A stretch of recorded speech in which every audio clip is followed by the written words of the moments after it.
We're going to create a new tournament. So start by going to the home page and under Tools, Tournament, Create New Tournament. We're in the Mythical District 26, which is set in the Atlantic, so I'm going to create a sectional called Thera. The sanction number, this is something that you'll get from ACBL. I'm just making one up here. The short name, this appears in the breadcrumb menu. So you want to keep it short and also meaningful, because it will show up and it shows up around here in the breadcrumb, and we don't want the name to be too long. City, we'll also do Thera. There are different types of sectionals. Now I can use the letters, so on the keyboard if I type the letter R, it'll go to a regional. If I type the letter S, it'll go back to a sectional.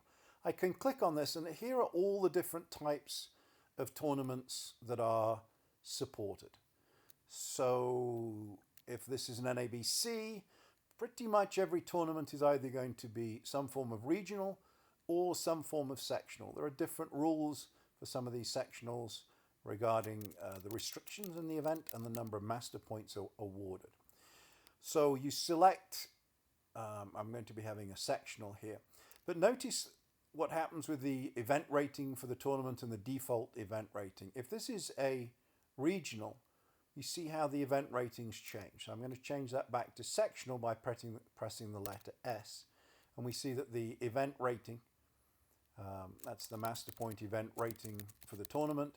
The default event rating is the default for new events that are created. So for example, if this was going to be a national event, it's nationally rated, but the default event will be regionals because there's more regional events that are NABC than there are actually national events. So go ahead and create the sectional, which is what we're doing here.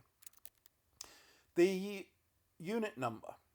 If you enter a unit number, I'll just do 107 here, it knows the mapping between unit numbers and district numbers. So in Atlanta, I can also type, so I'm typing in 253, which is the one in Atlanta, which is the unit that I live in, and it automatically went to District 7.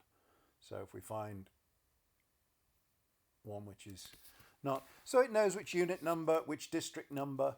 That is useful for when results get printed. So I'm going to go back to, so just show the typing, so 253, and I can select with either the keyboard or the mouse. The number of restrictions, either 0, 1 or 2, probably will change this menu item so it's more obvious what the restrictions are. Multi-site. There are some multi-site regionals, split sites, another word used for these tournaments. If I turn on multi-site, notice it's going to display an extra field. So this is the default location. So if you've got two sites, you'll fill this with the most common one. That just helps to fill out the defaults. I don't have a multi-site. The mnemonic is something that's in ACBL Score. It's not supported by Bridgescore Plus, but if you have any reason for creating game files and keeping the mnemonic, then enter the value here. Dinner bells, there's typically only Gatlinburg that runs dinner bells. Some of the other larger tournaments might, so the default is no. If this is turned on, then when you create a new event, dinner bell is listed as a possible name.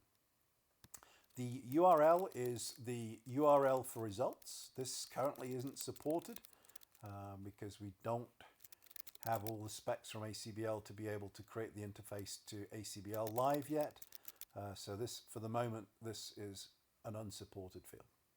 The start date and end date of tournaments. These are more informational.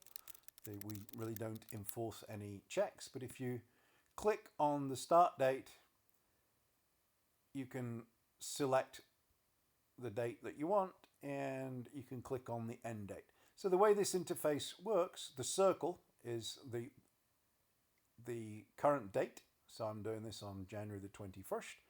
And the blue one is the actual end date that we've selected. So Monday through Sunday. And I now click on the button, and I've now created this new theatre sectional. That's all that's involved for creating a new tournament.